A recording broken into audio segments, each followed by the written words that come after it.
Mutton Kasa is a dry mutton recipe and it takes a little time for the mutton pieces to get completely cooked through. So it will take a lot of time. So let's start with the ingredients first. I have here half of a medium sized onion, 4 cloves of garlic, 1 inch piece of ginger, few bay leaves, few green cardamom, 1 black cardamom and some cinnamon sticks. I'm going to make a very fine paste of all these ingredients and then I'll be using that for the gravy. And then I have here some mustard oil. If you don't want, you can use some vegetable oil, some cumin seed powder, and I have mutton masala. This is optional. If you don't want to use it, you can skip it.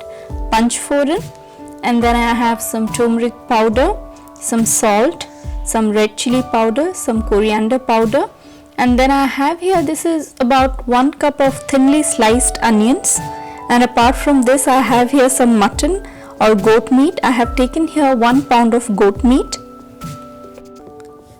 I have heated here about 1/4 cup of mustard oil.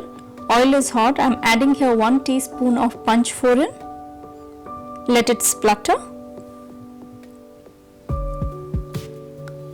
Panchforan is done. The next thing is to add 1 cup of thinly sliced onions, and I am going to fry these onion slices till it turns golden.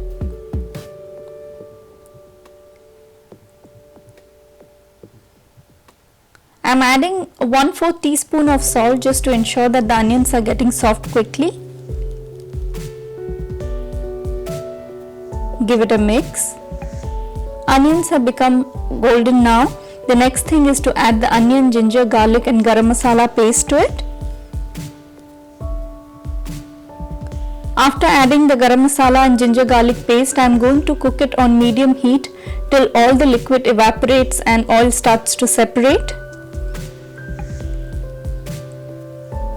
Oil has started to separate. This masala is dry. The next thing is to add the dry spices.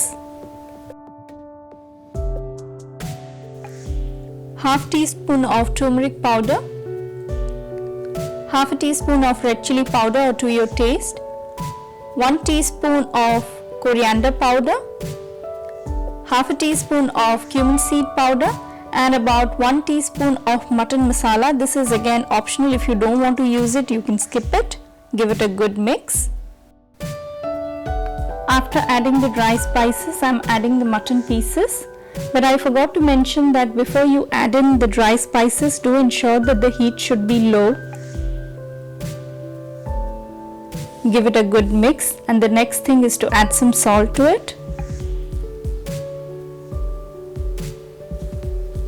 I am going to cook these mutton pieces on low heat, and I am not going to add any extra water to it.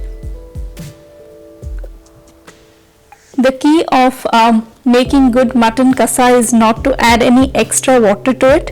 If you don't add any extra water, and if you are cooking the mutton pieces in its own juice, then the taste will be really amazing. Give it a good mix. I'm going to cook these mutton pieces on low heat covered for about 1 hour. Then I'll check whether the mutton pieces are tender enough or not, and then accordingly I'm going to cook it further. But if you are using very tender meat like a young goat, then you need to cook it accordingly. So cover the lid.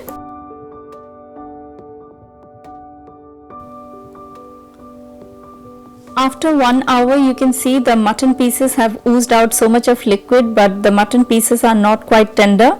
So I'm going to cook it further for about half an hour more covered, and then I'll check whether it's ready or not. After half an hour, the mutton kasa is ready. The masala has thickened and the mutton pieces are quite tender.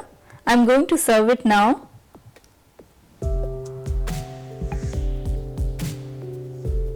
I have served the mutton pieces with some thinly sliced onion and some lemon wedges, but if you want, you can serve it with some thinly sliced tomatoes and some green chilies.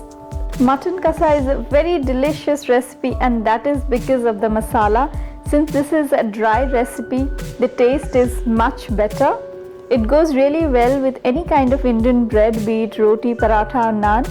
So definitely try this recipe and don't forget to let me know about it. We will meet next time. Don't forget to subscribe. Till then, bye bye.